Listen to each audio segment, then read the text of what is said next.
Hi everybody, it's Dr. Carol Francis again. I had a really great question from one of the individuals that responded to our series on narcissism about how to actually recover from the abuse that occurs when you are recovering from a narcissistic relationship. And it is an excellent question because there are different forms of abusiveness that typically do flourish, sadly, in a relationship when you are with someone who is a flourishing narcissistic personality disorder. And sometimes abusiveness does extend from individuals that just have kind of a pervasive narcissistic style.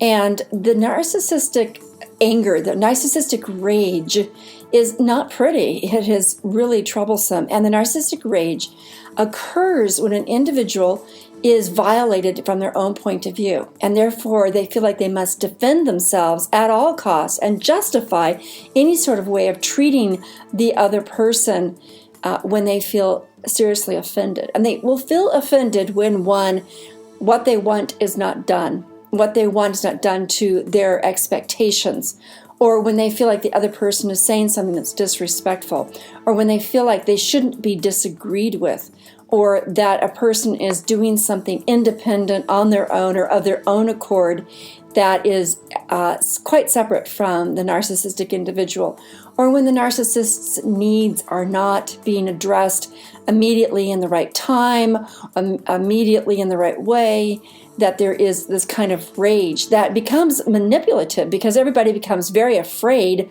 of the rages, and so they bend over backward to anticipate or to make it more perfect in terms of what will finally make the narcissist happy. And because a narcissist can be really happy, they can love the way everybody is doing things when it matches what they want and need perfectly. In fact, the narcissist can also really praise you, if you're in the relationship with them, when you are aligned with what they want you to be. And they will use praise as a form of manipulation to get you to be in line with what they want you to be. So it's not like praise because you've done a great job being yourself, doing your own accomplishments, or contributing to a team, but instead they will praise as a form of manipulating you to keep you optimally in their control to do what it is they want you to do.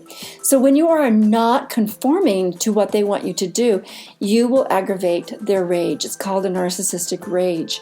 And it occurs in children because we all have narcissism. We all go through narcissistic phases growing up of extreme self-centeredness and believing that the world should revolve itself around us, and if it doesn't, we should manipulate it to do so, and if it doesn't, we should feel very offended and very upset, and so we resort to kind of these narcissistic tantrums. And so that's what we do when we're little kids, and that's related to the terrible twos, for example. But we grow out of it because we realize, one, that's not the best way to be a team player, or two, we're punished into not doing it, so we're kind of afraid to be so self-centered. Or maybe we're loved out of a self-centered position so that we're taught how to give and how to be team players and how to be mutual about things, which of course is the most advanced way of being raised. However, for all of us, we are not raised perfectly, but for a narcissistic individual, often the parents either lovingly or indulgently or exhaustingly just give the person what they want, respond to everything just to keep them quiet or happy or not whining, and they indulge and indulge and indulge and indulge to such a degree that a child develops a point of view that everything should be their way, and when it isn't, that they should resort to these kind of narcissistic rages to get everybody to conform to their way. So there are translations of these exact same phenomena that occur in relationships with narcissistic individuals. And so if you try to love someone to make them happy and they do become happy, then you kind of feel like, oh, that was very satisfying. But if you do something to make someone happy who's narcissistic, you can still feel that it's very satisfying to you because it just feels good to love someone and make them happy. But in a narcissist, it becomes your obligation and expectation that you are to do that, and anytime you don't, you are a dismal disappointment. So one aspect of abuse that occurs is the narcissistic rage, which is incredibly intense to survive, and that can lead to some very shock reactions as well as kind of when you're a captive and you have to acquiesce to your captor and you learn how to be a subservient individual, there's a whole personality switch that changes as well, which is a form of responding to chronic abuse. And the third thing is the abusive way a person will talk, to manipulate, to put you down, to be condescending, to find fault, to make you feel weak and having no will of your own, or that you will not do anything other than what it is they want you to do. When you function outside of their will and their control, then you're doing something wrong, and you will be treated in such a way as to suppress or oppress any impulse to do something on your own accord. These are ways of feeling very subservient to an abused individual, and they are a form of being abused, although they're not legally forms of abuse in that regard. But they will produce character changes in you, and you have to recover. You just have to recover from them. Well, I feel like I'm just trying to drill all this information in because it's such an intense experience to wake up, which usually takes a period of time, and find that your whole personality has been submerged, that you have been oppressed or been kind of twisted and tormented under the demands of another individual and have no identity or personality of your own, and then to almost feel as if the paradigm of your life is about making this other person not angry, or making this other person be okay with you, or make this other person calm, or that your whole life becomes circled around the narcissistic rageful moments and in a desperate attempt to avoid them, to subdue them. And you feel as if you are running a marathon just to make the other person okay. So you lose track of who you are. And to rise up out of that is a process.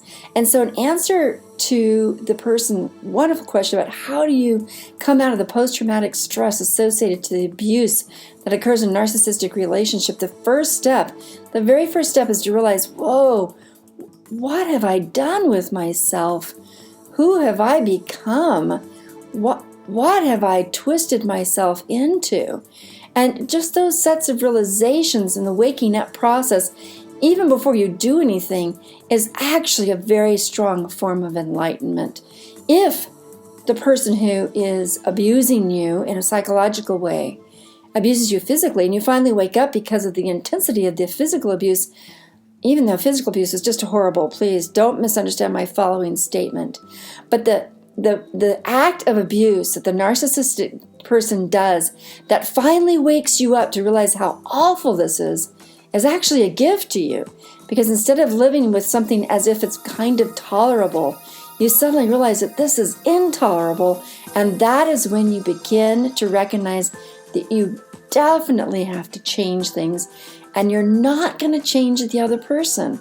You have to get yourself out of the situation, and that requires you to grow and groom personality qualities back into yourself that have everything to do with self-respect, self-appreciation, self-consideration, not in a selfish, narcissistic way like the person that you're involved with, but out of truly just the respect that is due everyone, not the pandering and the self-centeredness that you are experiencing from the other person, but a genuine, calm self-love. And it is that type of consciousness that you need to move into before you can begin the next set of steps to change the paradigm that your personality has been suffocated into to a new paradigm where you can thrive and live. And chances are you will probably not be able to stay in this relationship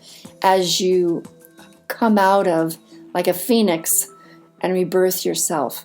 Okay, this is Dr. Carol Francis, and please stay tuned to the rest of the series of Surviving a Narcissist or Narcissism Recovery.